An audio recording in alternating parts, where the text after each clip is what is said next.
1వ తారీఖు 2వ నెల 2024 నుండి 15/2/2024 వరకు పుట్టినటువంటి వారందరికీ కూడా ముందస్తుగా జన్మదిన శుభాకాంక్షలు.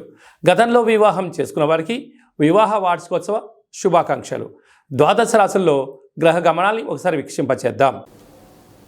సింహరాశి వారు మాఘ పంచమి సందర్భంగా ఎలాంటి విధి విధానాలు పాటించాలో ఈ వీడియోలో సవివరంగా సంపూర్ణంగా తెలుసుకుందాం. సింహరాశిలో ఏ నక్షత్రాలు వస్తాయనగా మఖా నక్షత్రంలోని 4 పాదాలు, పుబ్బా నక్షత్రంలోని 4 పాదాలు, ఉత్తరా నక్షత్రంలోని 1 పాదం కలిపితే సింహరాశి అవుతుంది. చాలామందికి పుట్టినటువంటి కాల సమయంలో డేటా ఆఫ్ బర్త్లు లేనటువంటి కారణం చేత పేరు యొక్క మొదటి అక్షరాన్ని అనుసరిస్తూ ఆ రాశిని తెలుసుకునే ప్రయత్నం చేద్దాం. ఏ అక్షరాలు ఒకసారి చూద్దాం. మా, మీ, మూ, మే, మో, టా, టీ, టు, టే అక్షరాల వారందరూ సింహరాశి జాతకులే. సింహరాశికి అధిపతి రవి సూర్యనారాయణ స్వామివారు.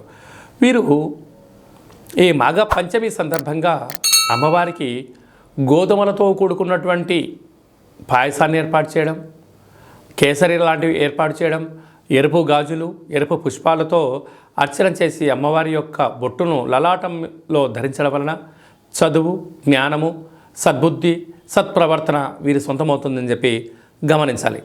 ధనవాకు కుటుంబస్థలో కేతు ఉండడం వలన ప్రతి సమయాన్ని, ప్రతి నిమిషాన్ని, ప్రతి క్షణాన్ని, వ్యక్తిని ఆర్థిక సంబంధాలుగా చూడడమే ఒక భావనగా కాకుండా మానవ సంబంధాలుగా చూడగలిగితే సమాజంలో మీకు ఎనలేనటువంటి కీర్తి, ప్రతిష్ట మీ సొంతం కాబోతుంది.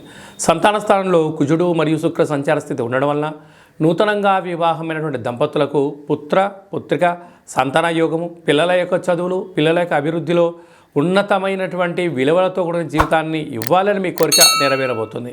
అలాగే మీ తల్లిదండ్రుల నుంచి, తాత ముత్తాతల నుంచి వచ్చేటువంటి వారసత్వపు ఆస్తి మీకు వచ్చే అవకాశాలు చాలా అధికంగా ఉన్నాయి. 6వ స్థానంలో బుధ సంచార స్థితి ఉండడం వల్ల బుధాదిత్య రాజయోగ కారణం వలన ప్రభుత్వ ఉద్యోగం చేసేవారికి మంచి కాలము, ప్రయత్నం చేసేవారికి ఉద్యోగం, ఉద్యోగంలో ఉండబడే వారికి ప్రమోషను, వారు ఏ ప్రాంతానికైతే ట్రాన్స్ఫర్ అవ్వాలనుకుంటున్నారో ప్రయత్నం ఇప్పుడు కలిసి వస్తుందని చెప్పి గమనించాలి. 7వ స్థానంలో శని సంచార స్థితి ఉండడం వలన ప్రేమికులు, భార్యాభర్తలు నూతన వాహనాలు, క్రయ విక్రయాలలో స్వల్పంగా మందగించినను ఆందోళన చెందనక్కర్లేదు. అష్టమంలో రాహు సంచార స్థితి ఉండడం వలన దూర, వాయు, జల ప్రయాణాలు చేసేటప్పుడు ఎన్నో రకాల ఆటంకాలు. మీ జన్మ నక్షత్రం రోజున మంగళ శనివారం అష్టమి తిథి యందున ఆవేశాలకు దూరంగా ఉండండి, మౌనంగా ఉండండి. అనేక రకాల సమస్యలను తొలగించుకునే మానవ ప్రయత్నం చేయండి. భాగ్యస్థానంలో దేవగురు బృహస్పతి సంచారం చేయడం వలన భార్య పైన భర్త, భర్త పైన భార్య అధికారం కన్నా ఆప్యాయతను మీరు చూసుకోగలిగినట్లయితే గృహమే కదా స్వర్గసీమ అనే పరిస్థితి ఉంటుంది. విదేశాలకు వెళ్ళాలి అనే వారికి మీ కోరిక నెరవేరబోతుంది. విద్యార్థులకు ఇది చాలా మంచి కాలం అని చెప్పి గమనించాలి.